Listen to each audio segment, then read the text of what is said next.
Rodrigo García en Échate un Drink. Oigan, estamos en un nuevo capítulo, en una nueva entrega de este podcast, Échate un Drink. Lo estamos grabando desde nuestra queridísima y hermosa Universidad Cuauhtémoc, Campus Aguascalientes. Y fíjense que en este capítulo sí soy muy afortunado porque a nombre de toda mi generación, por ahí los que nacimos en la década de los 90, 1991 más o menos, pues hoy a nombre de todos ustedes voy a tener la oportunidad de agradecer pues a la mayor creadora de contenidos, sobre todo infantiles, que es lo que me gustaría platicar en este capítulo, porque tengo la oportunidad de poder platicar aquí en Échate un Drink con la maestra Patricia Arriaga Jordán.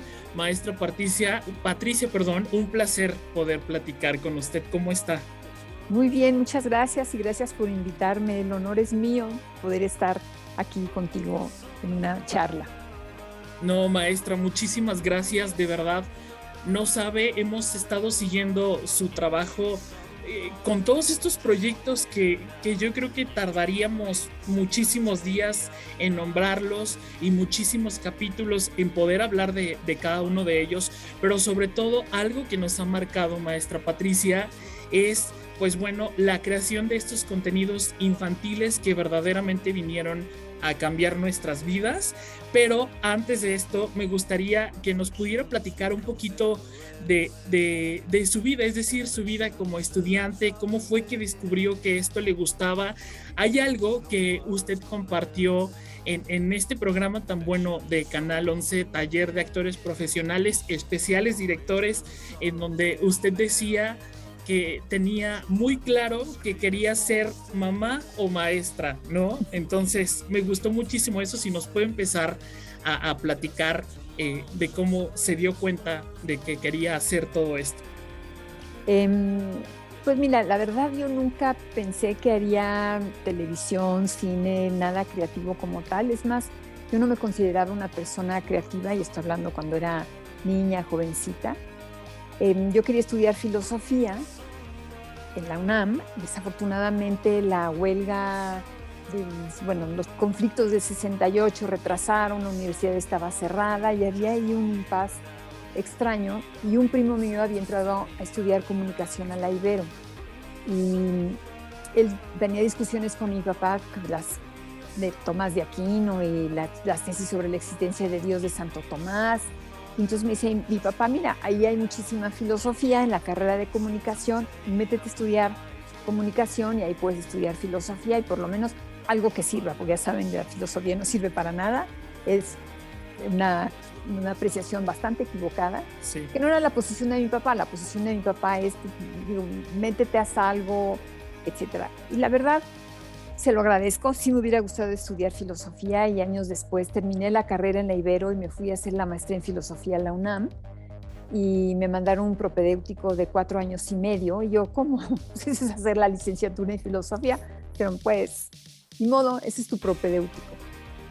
Hice un año y la verdad eran todos muy chiquitos, yo tenía que trabajar, no podía empezar una carrera de cero en ese momento y no lo hice.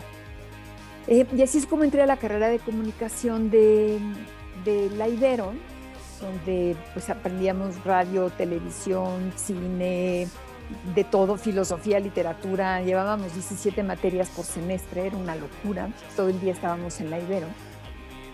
Y llegó un momento en que tenía que trabajar y yo había leído en el periódico algo sobre Sesame Street, el éxito que había sido Sesame Street. Estoy hablando de 1972. Y quien era el productor de Sesame Street, John Page, había ido a la Ibero a buscar gente para trabajar en la producción del programa porque no quería la gente de, en aquel entonces, Televicentro, hoy Televisa, porque decía que la gente estaba muy maleada, que no había una mirada clara, ciertamente hacia los niños, a una televisión educativa, diferente, etc. Buscó a compañeros de cursos más avanzados. Yo estaba en segundo o tercer semestre de carrera y entonces fue que uno de ellos nos llevaron como asistentes de producción, fui a una entrevista y me quedé en Plaza Sésamo. Eso es cómo acabé haciendo televisión para niños. Y respecto a cuando era yo niña, joven, siempre me dicen, ¿y siempre quisiste dirigir y hacer televisión y demás? Digo, no, la verdad yo no quería nada de eso, yo solo quería ser mamá o maestra. Y de aquí las únicas víctimas de mis pasiones fueron mis hermanos. Tengo 3 hermanos más pequeños y al día de hoy se siguen quejando que les hacía kinder y les hacía actividades y los ponía a cantar y a bailar y no sé qué tanto. Y la verdad sí me gusta ser maestra, me gusta enseñar y compartir y me encantan los niños. Independientemente de ello, ya como una profesional de la comunicación, trabajando para el servicio público, digamos la televisión pública, y pensando que así debería ser, sea pública o comercial, pienso que se debe atender a todos los públicos, no únicamente a quienes tienen la capacidad de consumir. Sí, sí, así es. Y también declaraciones que me movieron mucho era de que pues en aquellos años la gente o las producciones que hacían proyectos para niños eran personas adultas actuando como niños, ¿no? Y entonces ahí surgía esta duda de por qué no llevar a los niños a la pantalla, ¿no? Y que finalmente salieran pues siendo niños, ¿no? Lo que veíamos con estos programas que han sido famosísimos en nuestro país, en donde claramente vemos personajes de niños, pero por adultos, ¿no? Así es como empezaba a llegar la inspiración. Sí, hay todo un tema de la historia de la televisión, porque después de hacer Plaza Sésamo y aprender muchísimo, aprendí mucho realmente de la unidad productora en Estados Unidos que se llamaba Children's Television Workshop, taller de televisión infantil, que así se llamó después la unidad en México que fundó John. Toda la experiencia, toda la creatividad, todo el presupuesto para las producciones para niños. En aquel entonces, y siempre digo, la gente copia y copia mal, porque se copia la forma, pero no copian los conceptos, que para mí es lo más importante. Cuando yo veo que en producciones para niños ponen a los Beatles, como hacía Plaza Sésamo o Sesame Street, digo, están copiando la forma. El concepto era lo último en música, en pintura, en lo que fuera para los niños y las niñas, para el público de Sesame Street. En aquel momento, 1969, los Beatles eran lo máximo, y poder pagar los derechos para tener la música de los Beatles hablaba de realmente poner a los niños en el mundo contemporáneo como era. Hoy poner a los Beatles, pues bueno, es un trip de nostalgia para quienes ponen a los Beatles, pero a los niños no les significa absolutamente nada. Y el problema con el sistema de televisión, antes de empezar con toda mi producción para niños y para niñas en México, me fui a Estados Unidos y estuve 10 años, hice un doctorado en economía política. Y mi tema de especialidad fue las industrias de entretenimiento y los sistemas de comunicación masiva, entender qué es lo que los movía y cómo es que funcionaban. Porque al equipo, los que trabajábamos en Plaza Sésamo, nos acusaban de ser agentes de la CIA. Yo, no creo. Muchos éramos de izquierda, y si no de izquierda, con un compromiso social serio. Y estábamos en Plaza Sésamo porque pensábamos en el poder de la televisión para llevar educación a todos los públicos. Ese era el motivo por estar ahí. El motivo para hacer Plaza Sésamo no era ser agentes del capitalismo, era realmente aprender a hacer una televisión para un público para el que no se producía aquí, que como bien dices, era adultos vestidos de niños. Yo sé el éxito que ha tenido El Chavo del Ocho, El Chapulín Colorado, Chabelo, y lo entiendo, no lo comparto, a mí me parece horrendo que estén haciendo actitudes de niños en adultos, me parece que no es correcto porque devalúa a los niños. Entonces nos reímos del humor de adultos que cometen errores, que los niños los hacen porque son niños, porque son pequeños. Y luego la parte que no mencionaste, que es también niños, niñas haciendo papeles de adultos. Cuando a mí, Alejandra Layú, que era la directora de Canal 11 en 1994, 2005 yo estaba como directora de imagen en Canal 11. Me dijo que quería que Canal 11 tuviera un programa para niños emblemático, como lo fue Plaza Sésamo en su momento. Me dijo, deja la dirección de imagen si te interesa hacerlo y ponte a pensar, tómate el tiempo que necesites y piensa qué se podría hacer. Y en ese pensar fue, pues voy a ver qué es lo que se está haciendo para niños, porque yo ya no había seguido en el tema, y fue cuando descubrí todos estos, bueno, ya lo sabía del Chavo, porque hacíamos Plaza Sésamo en un foro y enfrente se hacía el Chavo. Yo decía, estos nunca van a tener éxito, claro, el éxito fue arrollador. Sí.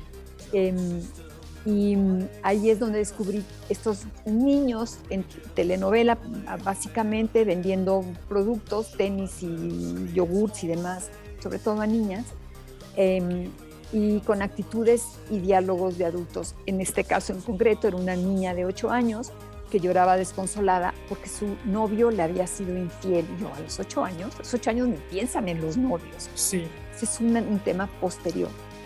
Y por eso pensé que habría que hacer una televisión para este público, que la televisión no toma porque no consume. La televisión está hecha para la venta de publicidad y productos. Esa es la realidad. Ese es el sistema, digamos, americano en el sentido continental, de Alaska a Patagonia. La televisión tiene esa función, está vinculada a un sistema de producción de bienes de consumo y a la venta de esos bienes.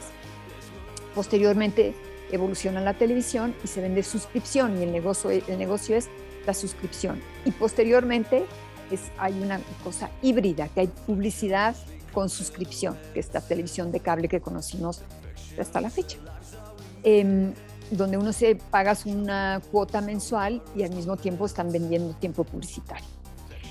Entonces, quienes no consumen, por eso no están en la televisión. No es porque la televisión sea buena, mala, tenga una ideología muy clara, es porque no están. O sea, ¿quiénes están? Quienes tienen la posibilidad de consumir. De adolescentes, digamos, que pueden tener un poco más de dinero que los niños, hasta adultos de 45, 50 años, porque ya adultos mayores ya no consumimos tanto. O sea, ya mayor de 50 años ya no se consume tanto esta cosa desenfrenada de vamos a cenar, vamos a comer, vamos a cambiar de coche, tener niños, comprarles ropa, cosas, vacaciones, etc. Y quienes no están en estas sociedades de consumo urbanas, quienes están lejos, como los campesinos, como los indígenas, pues tampoco están en la televisión, porque ¿qué les vendemos? ¿Qué le vendemos a los campesinos de una sociedad urbana de consumo? Realmente, tal vez jabón, algunos productos enlatados de comida, pero no es tanto porque tampoco tienen mucha capacidad de consumo.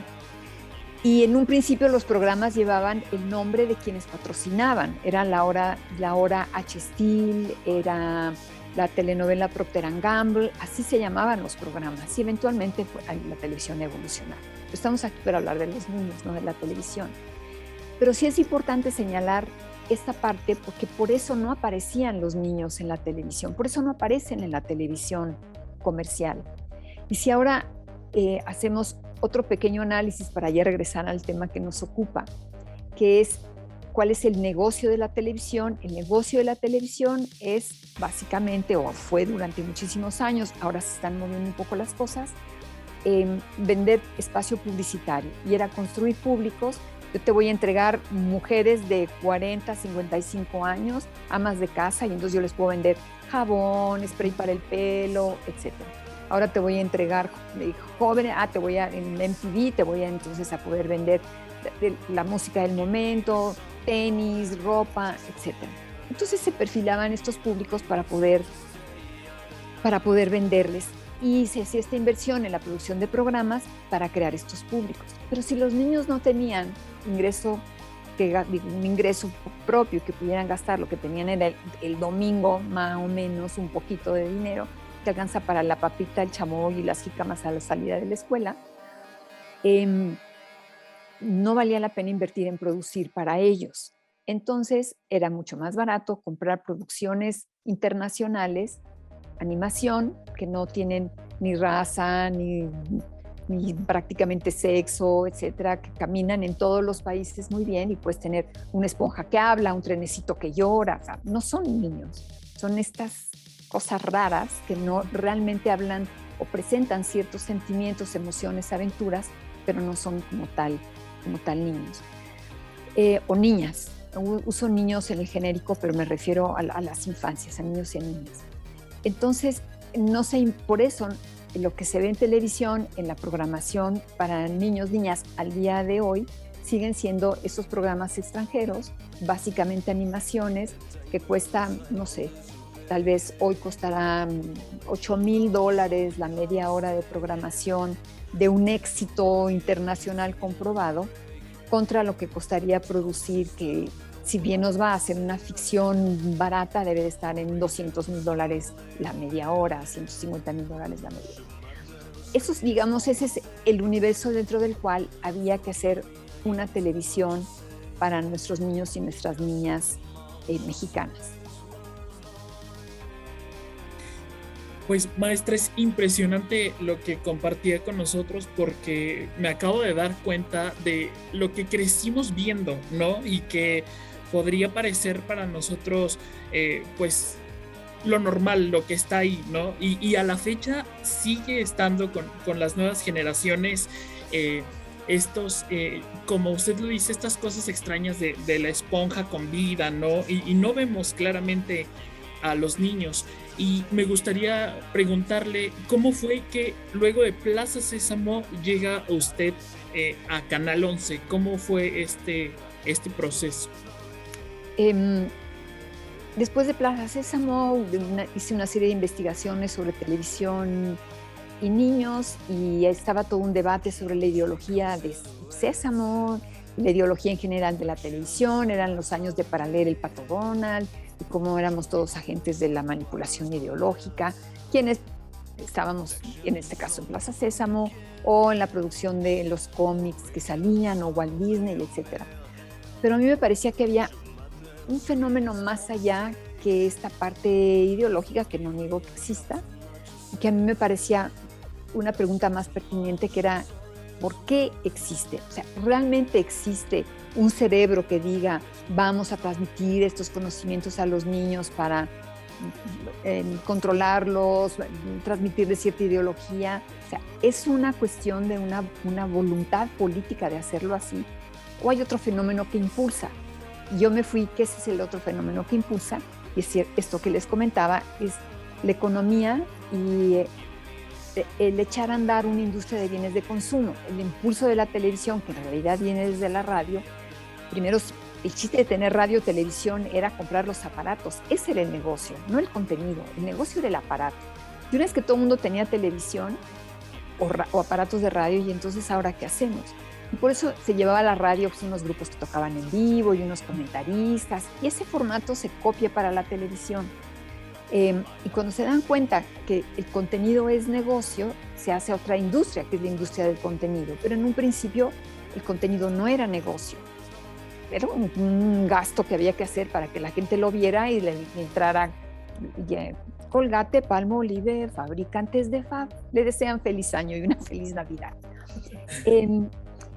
Entonces, me voy a hacer yo todos estos estudios de la parte económica. Acabo trabajando en Naciones Unidas precisamente en este tema, que éramos 5 personas en el mundo que lo estudiábamos, y que muy pocas personas al día de hoy investigan el tema del impacto económico, y desde el punto de vista de la economía política, que tiene que ver con el manejo del poder, de la televisión, que es realmente lamentable. Ustedes que están en universidad, habría que fomentar el estudio de un medio. Siempre digo, si un candidato presidencial todos los días reuniera 90 millones de personas, 95 millones de personas, y lo estuvieran escuchando y viendo constantemente, habría 1,000 analistas, desde cómo habla, cómo se viste, cómo es su familia, las ideas que tiene, qué lee, o sea, todo lo estaríamos analizando, porque convocar 95 millones de personas todos los días habla de una fuerza increíble. Eso es la televisión. Todos los días 95 millones de personas ven o vemos televisión y nadie estudia. ni siquiera se considera cultura, no es parte de la Secretaría de Cultura. No importa, el cine sí, la televisión que hagan lo que quieran. Radio con Imer, pero no existe Imevisión, se acabó yendo por la fuerza precisamente de la televisión comercial. Y es una pena que no existe. Entonces la televisión pública tiene un lugar muy importante en este ambiente enorme de impulso económico. Cuando yo terminé de trabajar en Naciones Unidas y por una serie de razones personales, decidimos, mi esposo y yo, con nuestro hijo, regresar a México. Y yo había visto muchas experiencias fascinantes de trabajo con niños mientras vivía en Nueva York. Y regresé y quise hacer un centro de cultura para niños, para niñas, donde no fuera la obra del lobito medio disfrazado en un set de títeres medio regular que usan los teatros para llenar un poquito de público, porque lo importante es la noche, la función de teatro de la tarde-noche, sino que realmente fuera un teatro en serio para niños, que hubiera danza en serio para ellas, para ellos, y que fuera un lugar de espectáculo, que se pudiera ir, un centro de cultura, y que hubiera talleres, etc. No funcionó, creo que me adelanté a mi tiempo porque quería hacer editoriales y publicación de libros para niños, o sea, todo un proyecto muy grande de niños. Dije, no, pues, no lo pude levantar como tal, no encontré el financiamiento para poder hacerlo. Y entonces se me ocurrió, dije, bueno, pues vamos a la televisión, vamos a intentar hacer esto desde la televisión. Y así es con este proyecto que llegué a Canal 11 con Alejandra Layú, que me dijo, me encanta, es fundamental hacer televisión para los niños, para las niñas. Era 1992. En este momento Canal 11 no lo puede hacer. Te invito a ser directora de imagen del canal, si quieres. Y cuando Canal 11 esté listo, hacemos algo para los niños, para las niñas. Que sí está muy bien. Y así es como entré a la parte de imagen, pero yo ya tenía todo un proyecto para hacer televisión para niños, para niñas. E inclusive desde ahí se podía lanzar todo lo demás, se podía usar la televisión como un centro y a partir de ahí lanzar espectáculos, literatura, porque el proyecto era, más adelante fue 11 niños libros, 11 niños teatro, 11 niños cine, 11 niños, o sea, era realmente hacer un espacio cultural, educativo mucho más amplio para los niños desde la televisión, porque sigo creyendo en el poder de la televisión, es poderosísimo. Así es como llegué a hacer la televisión para niños. Ok, maestra. Y bueno, acepta este puesto como directora de imagen y ¿cuántos años o cuánto tiempo tuvo que esperar para que nos regalara Bisbirige, todos estos programas que de verdad yo creo que, insisto muchísimo, creo que sí fuimos una generación con muchas cosas que nos hacían muy felices, maestra Patricia, y que hoy muy de manera personal le comparto, tuve la oportunidad de compartir a su vez, valga la redundancia, con niños aquí en la universidad. Fíjese usted, estaban de vacaciones, entonces la universidad organiza un curso de verano, ¿no? Entonces me invitan a mí por ahí a darles algunos consejos de radio en la cabina de nuestra universidad. Y entonces me sentaba muchas veces cuando tenían alguna actividad para poder observarlos, maestra, y me daba cuenta cómo hemos robado esa parte de los niños, cómo los hemos obligado a dejar de ser niños para convertirse en adultos, o para llegar a su cuenta de Instagram, o para llegar a su cuenta de Facebook. Y entonces platicaba con compañeros del curso y les decía, esto está cañoncísimo, se les está olvidando que se pueden asombrar si nos ponemos cursis, maestra, del sol, del cielo, de la manera en la que tiene de llover.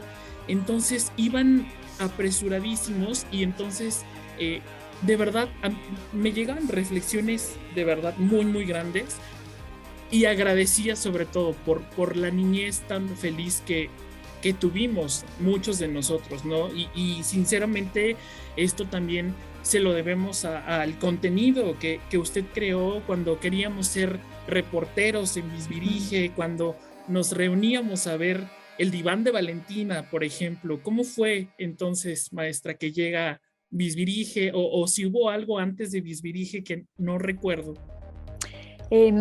Estuve 3 años como directora de imagen, 2 años y medio, cuando Alejandra me dijo lo que ya les platiqué.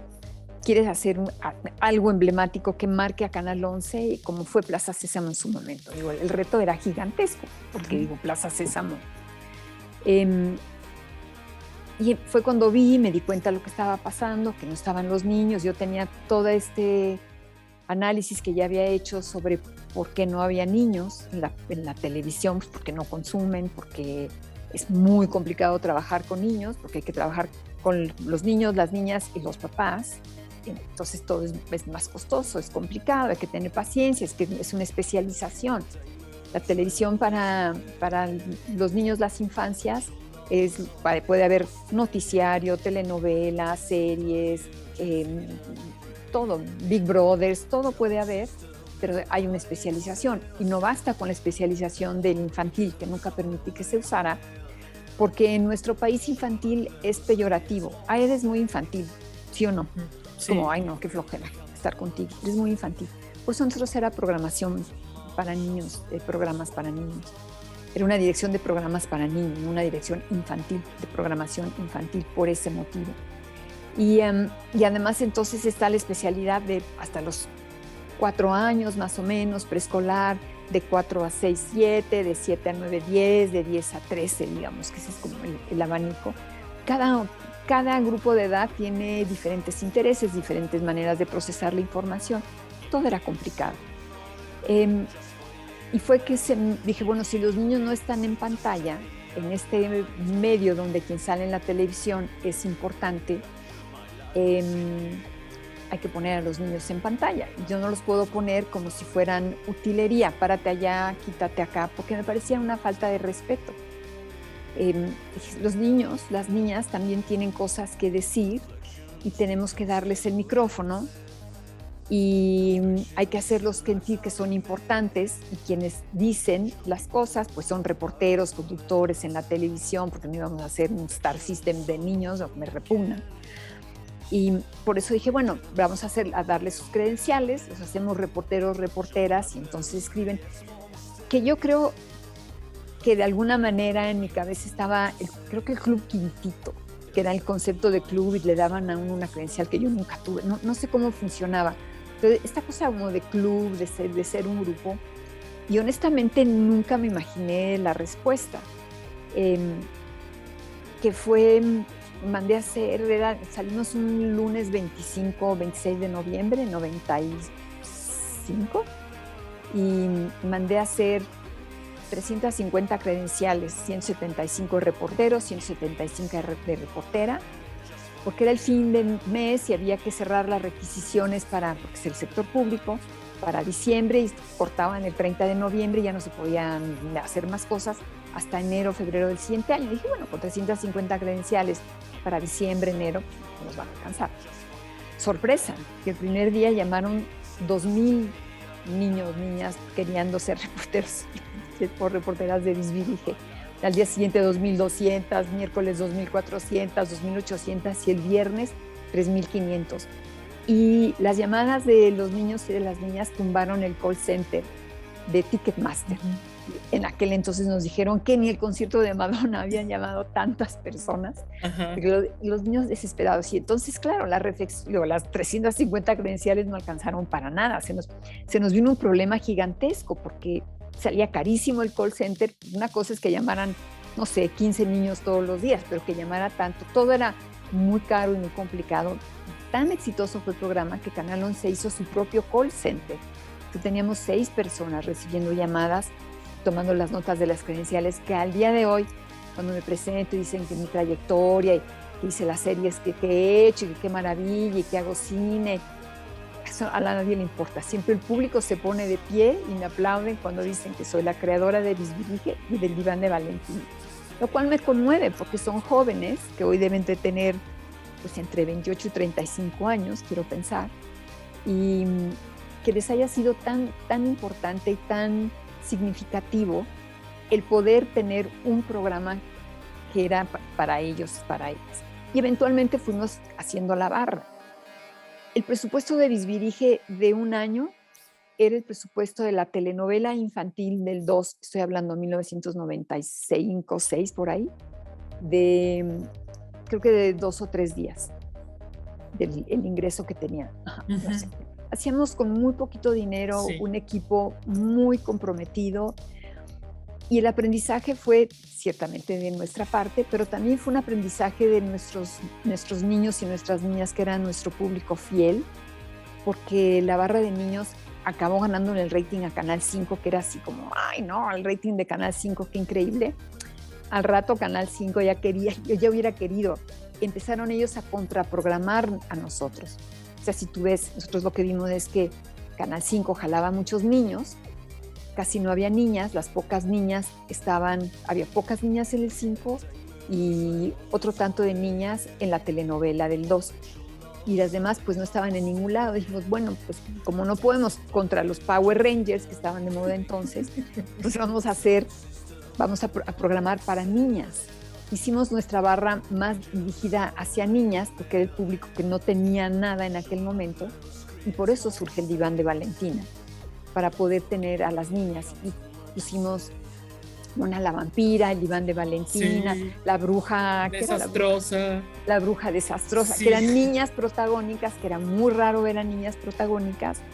Inclusive hicimos una campaña que es, hay muchas formas de ser niña, porque las niñas teníamos en Bisbirige, Saskia traía sus pantaloncitos o shorts, y otra traía su faldita, y las niñas llamaban y decían, ¿qué fachas son esas? Pónganles moños, peínenlas, quítenles esos pantalones. Ajá. Dije, a ver.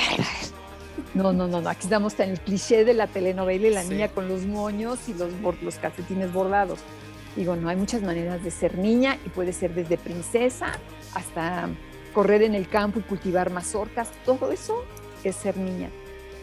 Ahora pensándolo, una amiga justo me decía, ¿pero cómo? En 1996, dije, no, para nosotros ya había reporteros y reporteras, y siempre distinguíamos y le dábamos lugar a las niñas. Hicimos programación para las niñas. Siempre tuvieron un lugar, digamos, importante, cuando todo Canal 5 eran niños, todo era animaciones para niños, una más violenta que la de enfrente. Y eso también fue muy importante, porque las niñas tuvieron un espacio también para ellas en la televisión. Eso yo no lo hice realmente intencional, ahora entendiendo la lucha feminista, todos los temas que están muy presentes hoy, no que no estuvieran entonces, pero ahora están en todas partes. Sí fue muy importante hacerlo. Y siempre pues las niñas en mis programas, sean la programación para niños, para niñas, de las infancias o adolescentes, o en la programación para adultos, siempre las mujeres han tenido un lugar importante. Así es, maestra. Y es que bueno, esta barra fue Bisbirige, el Diván de Valentina, pero luego llegó De Compras. De Compras, Rock en Contacto. Rock en Contacto. Maestra, me puse a ver algunos videos en los días pasados de Rock en Contacto, y fue una nostalgia, porque me acordé de los astronautas que además ganaron Rock en Contacto y que cantaban el tema del Diván de Valentina. Y entonces ahí voy yo manejando con estas canciones, escuchándolas, y bueno, vinieron a mi mente unos recuerdos muy muy padres de la niñez.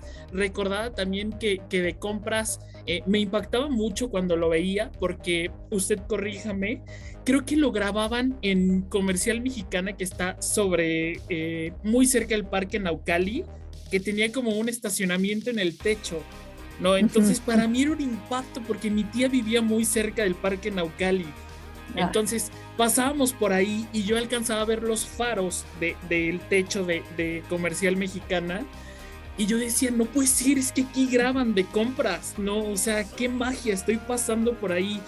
Y de verdad, maestra, que fueron regalos que son inolvidables, y que bueno, hoy están en recuerdos. No nos alcanza el tiempo, porque tenemos muchísimas cosas de las que podemos hablar, pero son cosas que quedan en el corazón y que se agradecen, y que hoy yo tengo la oportunidad de poder como lo decía al principio, a nombre de toda mi generación, agradecerle porque aún mis amigos de prepa y yo nos ponemos a platicar de todos estos proyectos del Diván de Valentina, que es una serie que nos acompaña durante toda la vida. Y pues bueno, hoy gracias a las redes sociales sabemos que Irene está viviendo en Tepoztlán, ¿no? Y que está metidísima en el reino Fungi. Entonces, bueno, padrísimo todo. Maestra, a mí me gustaría, por favor, que en otra ocasión pudiéramos platicar de los otros proyectos como fue XY, Malinche. Y pues bueno, para ir ya en la recta final de esta charla, si pudiera compartirnos qué proyectos vienen, si es que puede hacerlo o si no, nos mantenemos a la expectativa. No, antes que nada, muchas gracias. Yo fui muy feliz y aprendí mucho haciendo todo este trabajo para los niños, para las niñas, y me hace muy feliz que lo sigan recordando con tanto cariño. Y siempre me dicen, ¿y qué experiencias has tenido? Le digo, realmente una de las experiencias más conmovedoras fue cuando el movimiento aquel de los 132, ¿se acuerdan que se originó en la Ibero y sí, luego fue creciendo? Y fue un momento muy padre de los jóvenes. Y un grupo que me quería ver, que por favor, y yo, no, es que no puedo, estaba muy saturada lo que estuviera haciendo. Y insistieron que no me quitaban más de 5 minutos, Dije, ahí vienen de la Ibero, han de querer que les firme un pliego petitorio. Que bueno, está bien, que vengan, 5 minutos, no tengo más.